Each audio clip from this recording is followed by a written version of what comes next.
Você pode se assentar. Esse negócio devia ser proibido de cantar para sempre antes de eu pregar, porque aí eu me esgoelo no para sempre. Aí fica difícil pregar depois disso, né?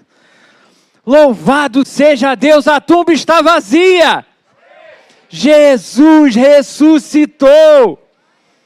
Pregar, meus irmãos, já é uma graça imerecida.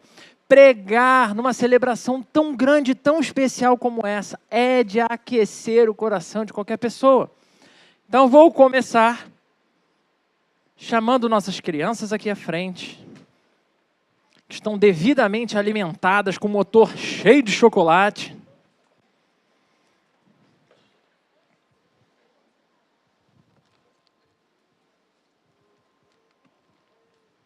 Convido você a fechar os seus olhos. Vamos falar mais uma vez com o nosso Deus.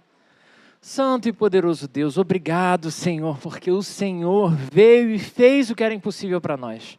Obrigado, Senhor, porque o Senhor nos deu a possibilidade de sermos feitos filhos de Deus no sangue de Jesus. Obrigado, Deus, porque reunidos aqui, temos sido edificados pela Tua palavra. Então te pedimos, Senhor, que do mais novo ao mais idoso, todos nesse dia sejam renovados pelo agir do Teu poder. Que seja a Tua palavra o firme fundamento de cada passo nosso, em nome de Jesus. Amém. Se você conhece a história de Jesus Cristo, sabe que nós temos duas grandes celebrações sobre a história do nosso Mestre. A primeira delas é quando que ele nasceu? Natal, festa onde celebramos todo fim de ano que Jesus veio até nós, onde o próprio Deus abriu mão da sua glória e veio ao nosso encontro, de maneira que ele conheceu sim todas as nossas limitações, ele conheceu o que é viver na carne. E a segunda celebração que temos da vida de Jesus é a Páscoa, onde celebramos a sua ressurreição dentre os mortos, onde celebramos que nem mesmo o maior adversário que nós conhecemos é páreo para o nosso Senhor.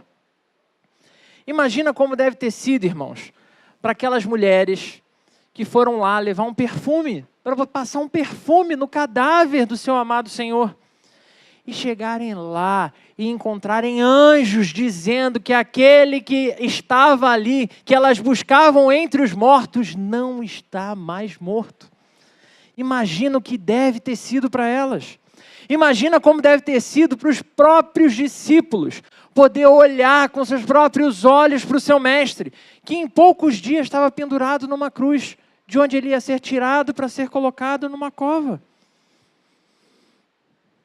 Agora ele está ali, diante deles, falando, conversando e, para sua surpresa, como todo bom cristão, comendo. Muito bem, muito bem. Sem dúvida, tanto Natal como Páscoa são duas celebrações extraordinárias para celebrarmos enquanto igreja. E é sempre uma experiência incrível nos reunirmos para ler esses textos, que nos apresentam as esperanças concretizadas, promessas que foram feitas e já se cumpriram. Ler que o Jesus que morreu, traído, humilhado e crucificado naquela sexta-feira, ressuscitou dos mortos no domingo. Mas imagine, meu irmão, porque a gente já leu a história, né? Mas imagina como deve ter sido depositar todas as fichas, toda a sua confiança, depositar toda a sua vida nas mãos de Jesus, largou tudo, vem e segue-me, você seguiu, foi com tudo, é esse o cara, é Jesus, confio nele. E ver esse homem pendurado, tendo seus últimos suspiros numa cruz. Imagina, depois de tantos sonhos e esperanças se tornarem tão palpáveis, esse mestre estava ali quase conseguindo. E agora morrer de uma forma tão cruel. Sem dúvida nenhuma, deve ter sido uma cena extremamente sombria, onde a escuridão, a tristeza, a dor envolviam tudo ao redor. Eu consigo imaginar a cena, olhando ruas completamente vazias, banhados em uma escuridão, já que não tinha luz elétrica, em uma escuridão profunda e completa, apenas interrompida pelo ocasional lampejo de uma ou outra tocha que passa. Momento em que o silêncio pesava, pairando no ar, enquanto as pessoas se recolhiam em suas casas, temendo o que aconteceria daqui para frente. O mestre morreu. Não havia esperança visível, apenas uma sensação de desolação, de desespero. Esse foi o clima em que nossos irmãos foram se deitar naquela sexta-feira, pós-crucificação do Senhor. Foi o clima que os dominou durante todo o dia de sábado. O que fazer agora? A escuridão parecia ter vencido a luz, a esperança parecia ter se perdido. Os discípulos estavam, sim, atordoados, confusos e com o coração partido, apesar de Jesus ter anunciado que isso aconteceria. O homem em quem haviam depositado todas as suas esperanças estava morto, e eles se sentiam abandonados, perdidos em um mar de desespero e tristeza. E apesar de eu não ter estado entre os discípulos, lá naqueles dias, devido a algumas situações que eu já vivi na minha vida, consigo entender perfeitamente o que deve ter passado no coração deles.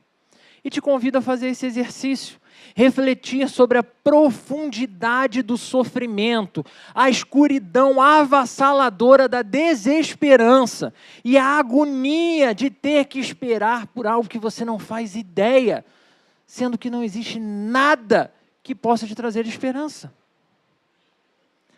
Páscoa é vitória, mas antes de conhecermos o poder que nos conduziu à vitória, precisamos conhecer qual era o projeto original e, principalmente, precisamos conhecer o poder que nos oprimia até a vinda de Jesus, que nos libertou disso. Com esse percurso em mente, então, eu te convido a refletir sobre o tema. Pegou aí para anotar? Anota aí. O tema é avançando além da escuridão. Avançando além da escuridão. Esse tema ganha especial relevância, pois cada um de nós podemos estar em momentos distintos da nossa história, e isso é incrível. E nesse caso, a alegria de quem está lá celebrando a sua Páscoa não fará sentido para quem está em um outro momento de vida. O momento de vida de olhar para Cristo e achar que se acabou, não tem o que fazer, como se Jesus ainda estivesse morto. Como então podemos reencontrar ou identificar em um texto de morte e sofrimento? Como podemos encontrar luz que nos dê a força necessária para guardar em esperança? Se o texto que a gente vai ler hoje é um texto que fala de morte. Convido você a abrir a sua Bíblia, Evangelho de João, capítulo 19, versículos 28 até o 30. São 3 versículos apenas. João 19, do 28 ao 30. Diz assim a palavra do Senhor. Mais tarde, sabendo então que tudo estava concluído, para que a Escritura se cumprisse, Jesus disse: tenho sede. Estava ali uma vasilha cheia de vinagre. Então, embeberam uma esponja nela, colocaram a esponja na ponta de um caniço de isopo e a ergueram até os lábios de Jesus. Tendo provado, Jesus disse: está consumado. Com isso, curvou a cabeça e entregou o Espírito. Irmãos, os 4 evangelhos relatam a morte de Jesus. Mateus, lá no capítulo 27, Marcos, no capítulo 15, Lucas, no capítulo 23, e João, aqui no capítulo 19, que a gente acabou de ler. Ao lermos as 4 descrições, podemos perceber a mesma angústia experimentada por todos eles. Só que, ao lermos, a gente identifica as diferentes perspectivas do que eles sentiram, por serem seguidores diferentes de Jesus. Mas uma expressão se repete, trazendo a consciência de que, de fato, o preço estava pago, e ela é: está consumado. O preço de sangue que precisava ser pago tinha sido quitado. Essas foram as últimas palavras de Jesus na cruz. Palavras que, mesmo para aqueles que amavam Jesus naquele breve momento e nos dias que se seguiriam, representavam uma derrota.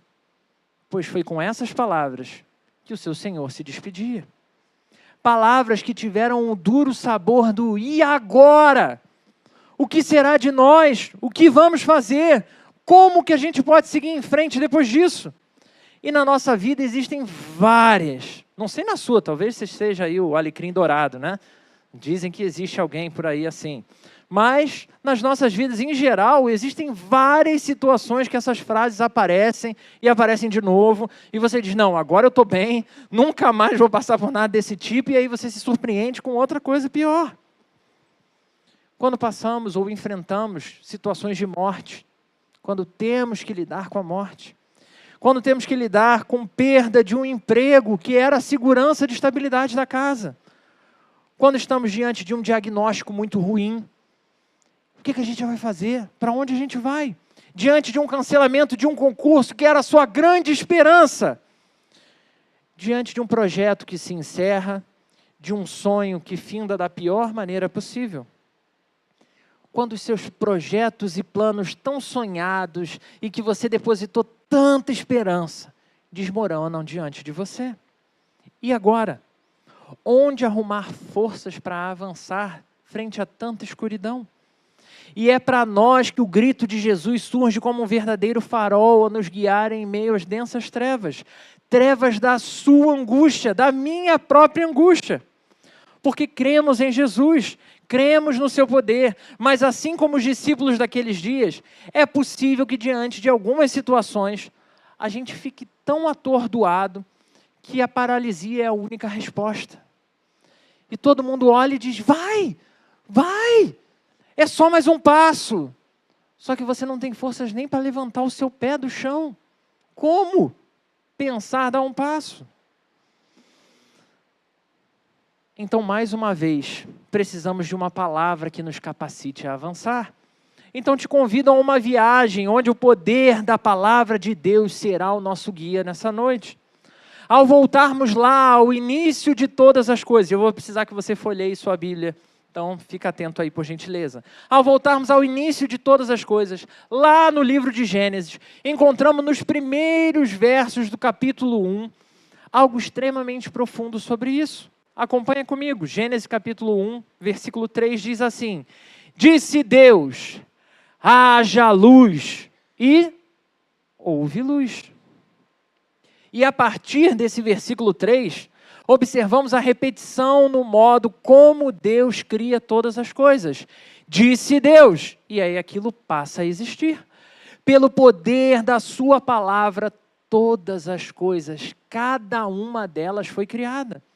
Ele podia apenas pensar, ali ó, mundo inteiro, maravilha. Ele podia desenhar, como aquela música, né? Quando Deus te desenhou, enfim, podia.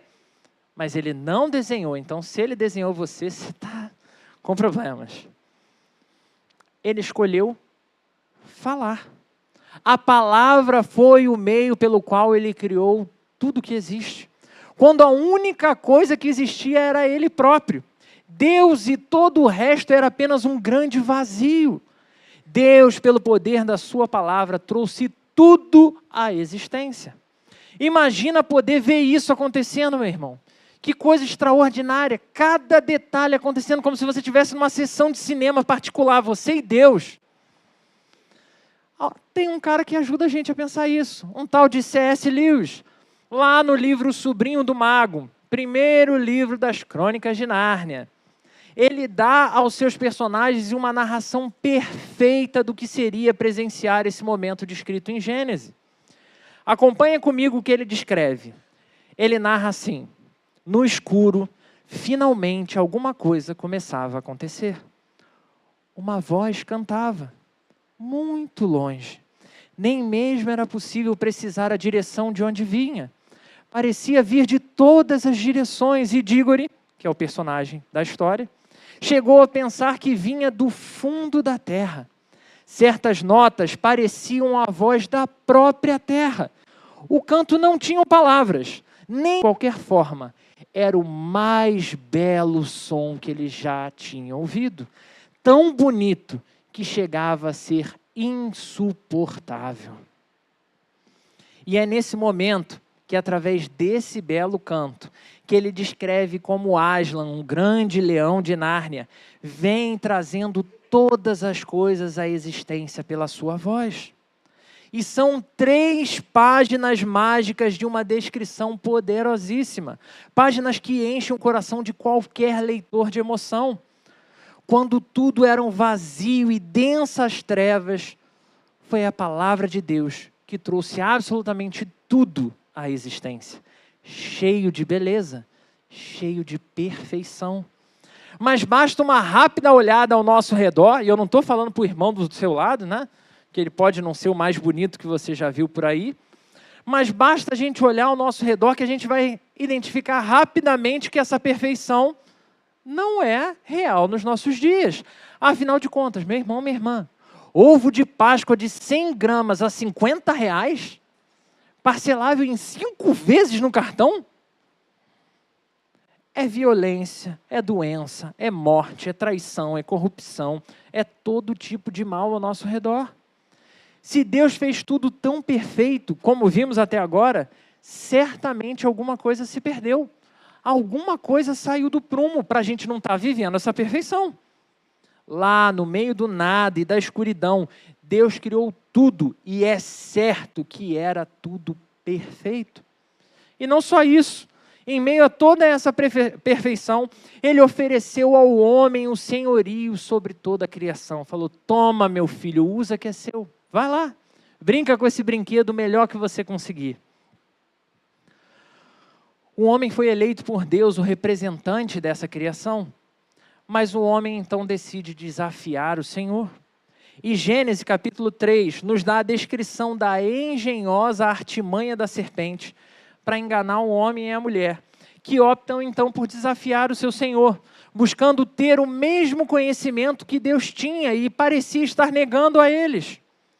E foi quando eles duvidaram de Deus, que homem e mulher escolheram para si a condenação que agora os levaria à morte, mas à morte na cruz. Nós, num pleno exercício de liberdade, tiramos as coisas do prumo. Você é responsável pelo mundo estar como está. Você não acredita? Veja o que era a única limitação dada por Deus lá no jardim. Gênesis capítulo 3, versículo 16 e 17 diz assim, Deus fez tudo, ok? Aí ele emenda dizendo, coma livremente de qualquer árvore do jardim, mas não coma da árvore do conhecimento do bem e do mal, porque no dia em que dela comer, certamente você morrerá. Sim, a perfeição não foi só perdida, como a continuação desse capítulo 3 de Gênesis vai evidenciar para a gente todas as consequências que vieram com ela. Porque agora a morte e todos os males que a gente consegue numerar e pensar, agora eles são possíveis. Todos os males que eram só imagináveis, agora são reais. E até mesmo as piores coisas que a gente pode pensar, se você ligar o noticiário, você vai encontrar. E essas coisas podem nos alcançar. Apesar de tudo perfeito que Deus fez, nossas livres escolhas nos levaram para longe dele. Apesar de tudo que ele nos ofereceu, cada uma das vezes que seguimos o nosso próprio coração, nós continuamos escolhendo errado, tomando as piores decisões, escolhendo o caminho que vai nos levar à morte na cruz. Então João, discípulo de Jesus, é usado por Deus para trazer ainda mais luz para o que realmente significa a redenção que Jesus está oferecendo para o seu povo. Acompanha comigo, João capítulo 1, versículos 1 ao 5. Diz assim a palavra, no princípio era aquele que é a palavra. Ele estava com Deus e era Deus. Ela estava com Deus no princípio. Todas as coisas foram feitas por intermédio dele. Sem ele, nada do que existe teria sido feito. Nele estava a vida, e esta era a luz dos homens. A luz brilha nas trevas, e as trevas não a derrotaram. Não é no futuro. Não a derrotaram. Então já vimos que a palavra é poder de Deus, pelo qual, mesmo nas mais densas trevas, ele chama todas as coisas à existência. Agora João nos apresenta exatamente quem é essa palavra. Quem é a palavra que estava no início? Para João isso era mais do que óbvio.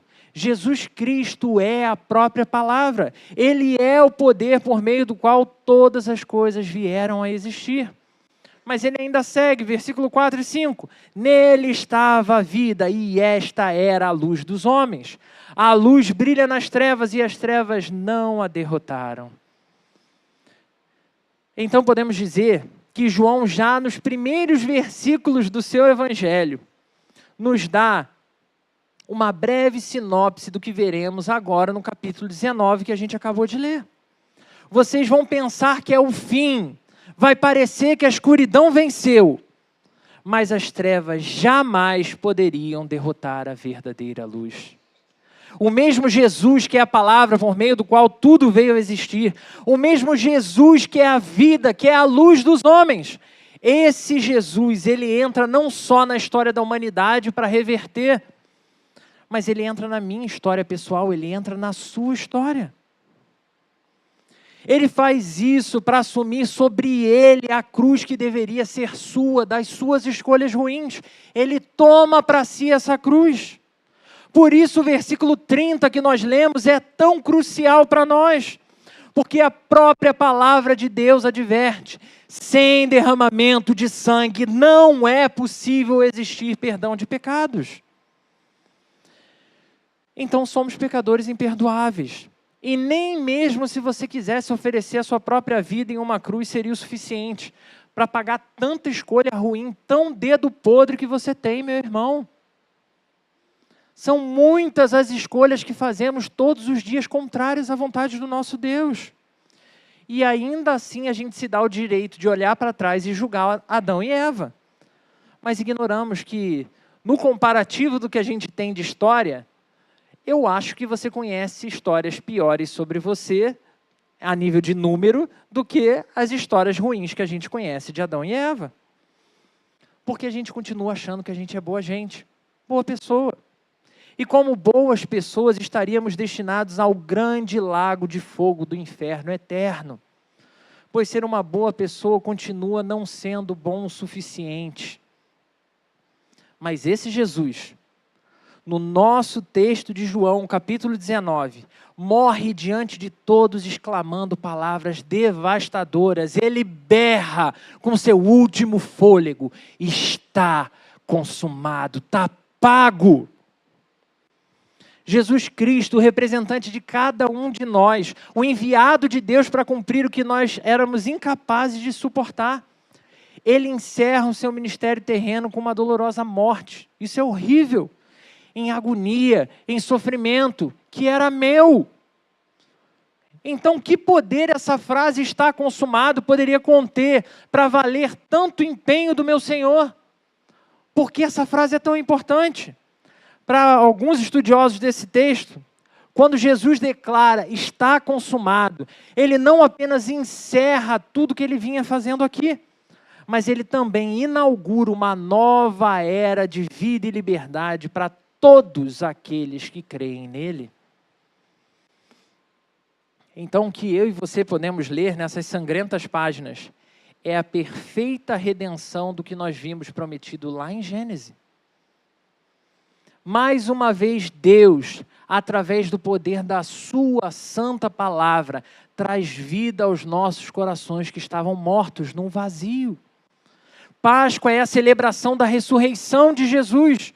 E isso por si só já é um evento sobrenatural e extraordinário. Quantas pessoas você conhece que ressuscitaram? Jesus ressuscitou, isso é um fato. A gente tem elementos históricos suficientes para isso. Jesus Cristo, o homem Deus, morreu e ressuscitou. Mas Páscoa ainda é muito mais do que isso. Olha que coisa extraordinária. Olha quanto poder.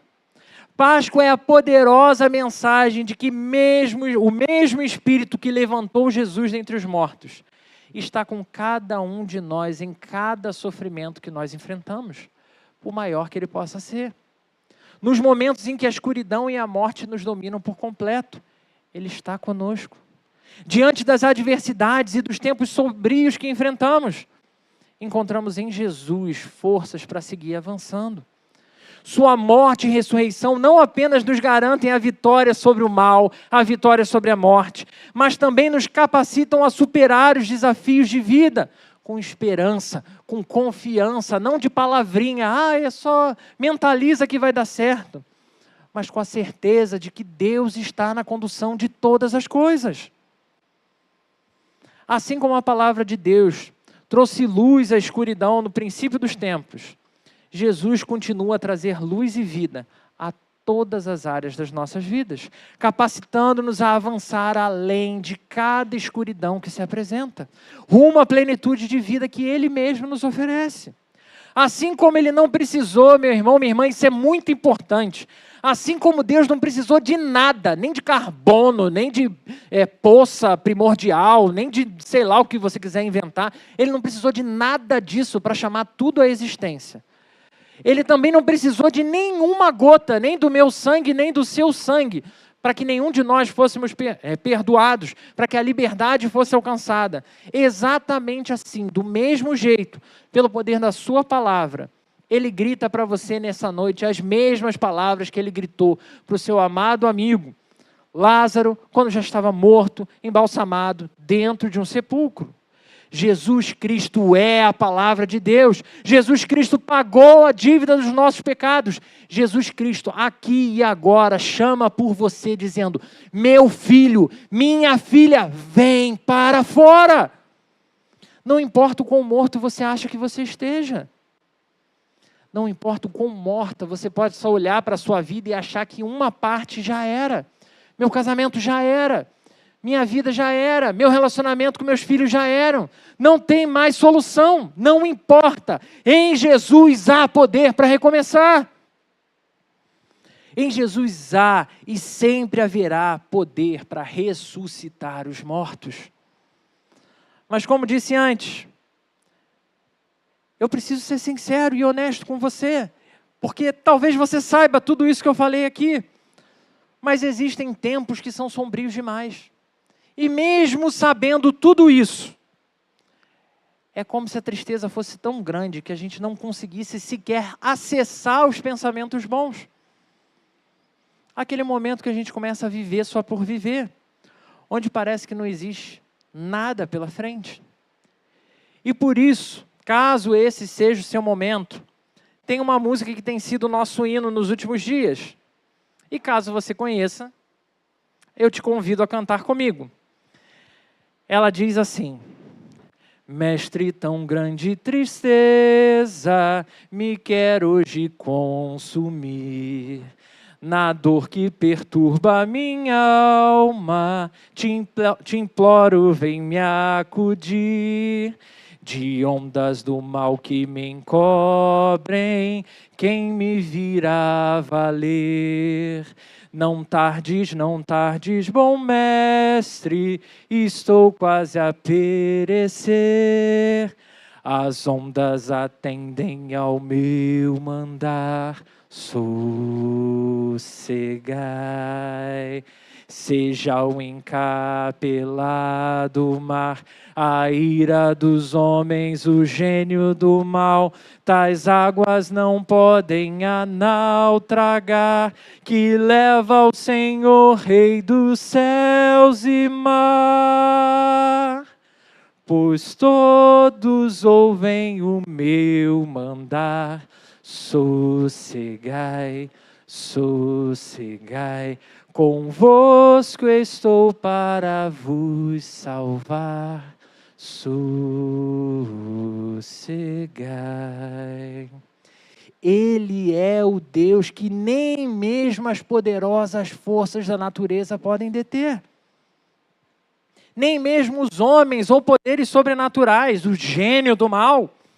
Diante do poder da sua palavra, ninguém jamais, hoje ou em qualquer momento da história, jamais poderá resistir à palavra de Deus. Se Ele falar ao vento, para, Ele para. Se Ele falar ao mar, aquieta, Ele aquieta. Não tem dificuldade, problema ou barreira para Ele. Páscoa é sim a certeza de que a vida de Cristo foi transferida a cada um de nós. E por essa vida viveremos a eternidade com Deus. Então sossega. Mas Páscoa é também a certeza, meu irmão e minha irmã, que nos momentos tensos, nos momentos difíceis da nossa história, onde atravessamos dores similares à dor e sofrimento que os nossos irmãos enfrentaram lá, na sexta-feira da paixão, lá no sábado, onde parecia que não tinha nada, onde o mestre estava morto e nada mais parecia possível. Quando se sentir totalmente desolado e aflito é a única possibilidade. Páscoa é a certeza de que podemos sim descansar em Deus, pois Cristo continua conosco, mesmo que os nossos olhos não possam ver. Seja o desafio que você estiver enfrentando, Páscoa é a mensagem que em Jesus Cristo há redenção, há restauração, há recomeço, mas em Jesus também encontramos paz, encontramos segurança, consolo, conforto, para esperar a tempestade passar, para suportar as trevas da noite que não permitem que a gente enxergue nada, para sobreviver a grandes ondas que possam surgir, a dores terríveis que possam nos atacar. Todas essas coisas passarão, pois todas elas ouvem o meu mandar. Sossegai. Mas para a glória de Deus, hoje não só celebramos esse evento extraordinário de Páscoa, celebramos também o aniversário de 11 anos da Igreja das Águas. Glória a Deus por isso. 11 anos onde temos presenciado a poderosa mão de Deus nos sustentando, nos conduzindo, nos levando a avançar. E cada um de vocês, meu irmão, faz parte dessa história. Onde vivemos muitas vezes a celebração de Páscoa no seu melhor aspecto, pois confiamos no poder da palavra daquele que nos chamou da morte para a vida. Muitas ondas se levantaram nesses 11 anos. Afinal, agora que você chegou no level 11, meu filho, esse é só o 11. Quantos mais será que o Senhor tem para nós? E venhamos e convenhamos, a Igreja das Águas nunca viveu com 11 anos antes. Esse é o nosso nível mais difícil a enfrentar. Mas no poder da palavra do nosso Senhor, seguimos avançando sossegados, porque Ele é quem nos manda avançar.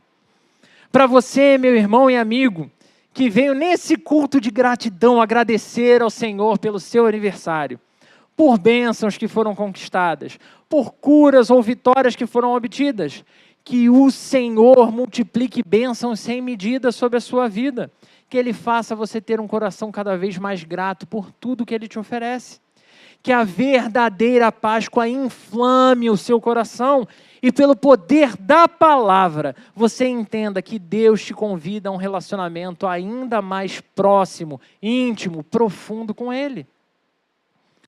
E você, meu amigo, que ainda não rendeu sua vida completamente a Jesus, ou mesmo você que tem se sentido, é membro daqui ou de alguma outra igreja, e tem se sentido distante demais para ser tocado por Deus, você que já ouviu falar sobre a Páscoa, você que conhece a história da Páscoa, nessa noite, pelo mesmo poder da palavra de Deus, eu te convido a viver a plenitude da Páscoa, mas não em história, vivê-la na sua vida, na sua história. Páscoa que traz renovo, renovação, transformação, novidade de vida. Páscoa que te habilita a experimentar o extraordinário poder de Deus aqui e agora, tomando o seu coração, por mais destruído que ele possa estar, nas mãos do nosso poderoso Senhor, ele é reconstruído com todo carinho e cuidado. Não há coração que não possa ser reconstruído nas mãos do nosso Deus. Um coração que se torne cheio de paz, cheio de amor, um coração cheio de anseio pela palavra do Senhor. Palavra que nos enche de novidade de vida todos os dias, para vivermos mais uma vez a nossa liberdade em Deus. Para sermos capazes, num mundo tão ruim, tão difícil, olhar e encontrar bondade. olhar e encontrar graça, olhar e encontrar motivo para ser grato mesmo em meio às tenebrosas situações da vida. Liberdade que nos desafia a abandonar tudo de novo para seguir a Jesus. Liberdade que nos desafia a compartilhar essa mensagem de salvação. Liberdade que nos desafia, pelo poder de Jesus e pela sua palavra, a avançarmos sobre qualquer desafio que vier pela frente, certo de que o Senhor manifestará a sua vontade, apesar de às vezes ser diferente da minha vontade, apesar de às vezes ser diferente da sua vontade. Hoje o Senhor te desafia mais uma vez a avançar. O Deus que criou tudo pela sua palavra, o Deus que pagou o preço que você não merecia e Ele gratuitamente deu. Esse é o Deus que te chama a avançar. E você? Como você pretende responder a esse chamado? Porque nenhuma dor, nenhum sofrimento, doença, nenhuma corrupção, traição, nenhuma violência, nenhum poder, nenhuma autoridade ou mesmo morte pode impedir o agir regenerador do nosso Senhor. Então não tem desculpa. Não existem desculpas, porque Ele está aqui. Apesar de talvez você não estar vendo. Ele está com cada um de nós. E é Ele que te desafia a avançar. Por fim, somos chamados exatamente como aqueles primeiros discípulos foram. Não porque eles eram os melhores ou os mais capacitados. E verdade seja dita, depois de uma boa leitura nos evangelhos, tu vê que Jesus também escolheu uns caras difíceis, né? Será que não tinha gente melhorzinha naquele tempo, não?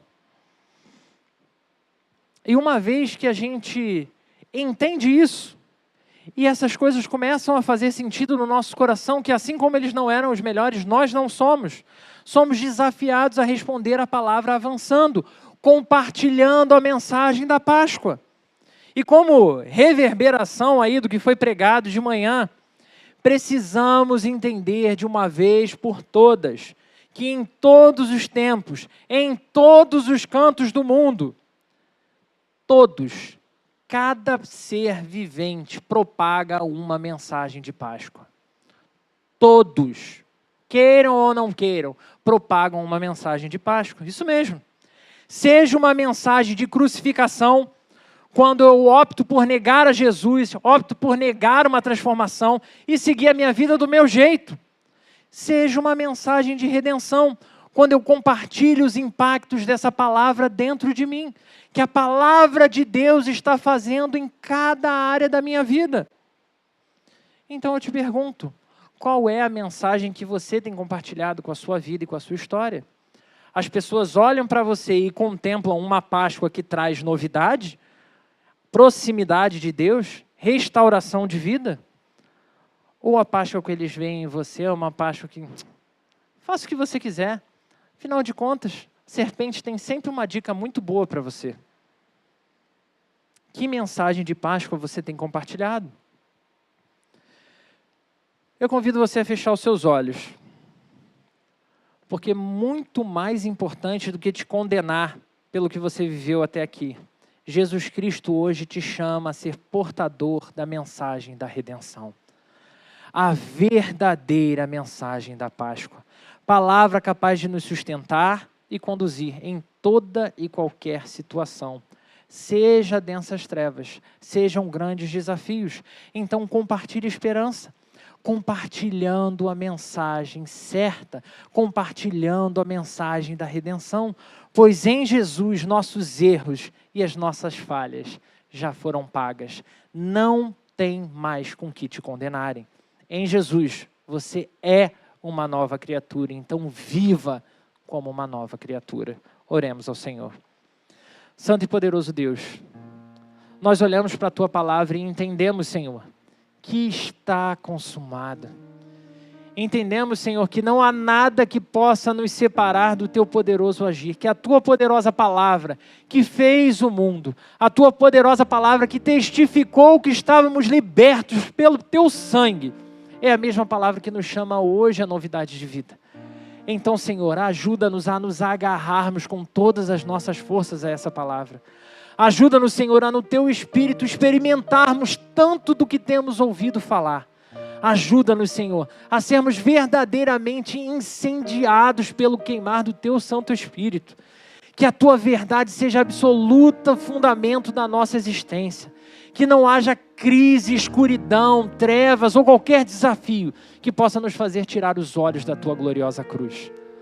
Senhor, que o Teu Espírito traga o renovo que cada um de nós precisa nessa noite, para que a verdadeira Páscoa seja experimentada nesse lugar. Em nome de Jesus. Amém.